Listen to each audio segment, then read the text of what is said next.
So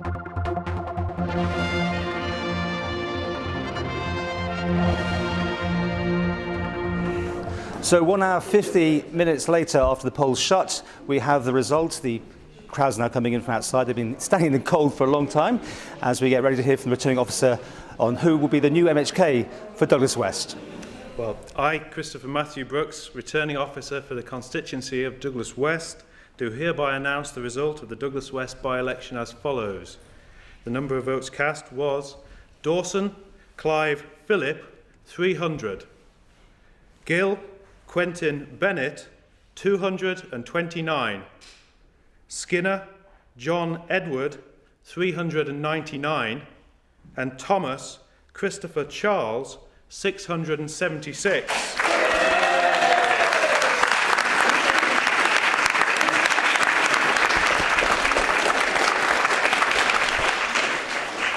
The number of votes cast was 1,614, and the number of rejected papers was 10.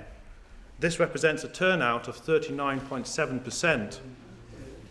I hereby declare that Christopher Charles Thomas is duly returned as the Honourable Member for Douglas West.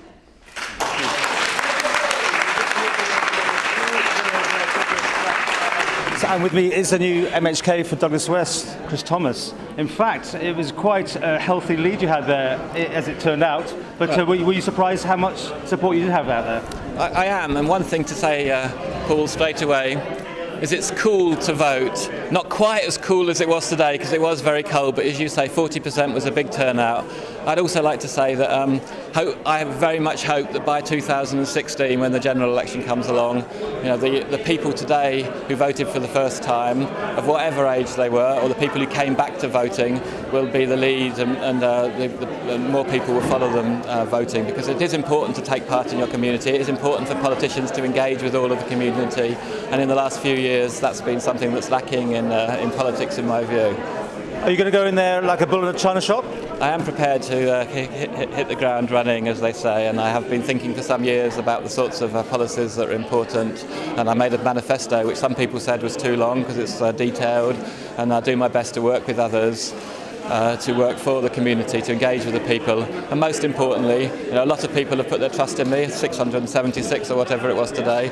A lot more people in the town have expectations, and they're valid expectations, and so I'll be back on the doorsteps in coming months to actually listen, and then do, having engaged as I want to do as a public representative. And when Mr. Bell brings you in for a little cosy chat and offers you a position in his government, because he has said there's a place for everybody, you'll be happy to accept, will you? It's the Orange and Purple Manifesto. We talked about that when you interviewed me on the eve of the election. And I'm a principled politician, and the principles mean that you have policies, and I've detailed quite exactly and precisely what my policies are, and that's the basis of negotiation. And it would have been if I'd been successful in 2011 when I had my last chance at election. But, just to simplify for me and to people, if he says, will you go into this department, you literally will have to get him to agree to what you said in there, or you won't take that position? If I'm offered a job, if I'm in a job in a department which has obviously got a policy that I'm profoundly in disagreement with, I would not accept. That's as simple as that.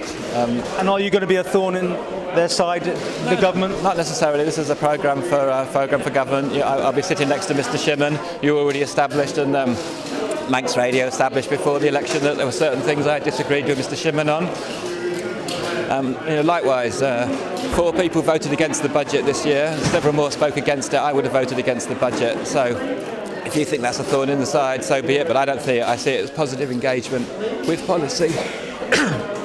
To bring positive financial motions to make the government better as it goes forward.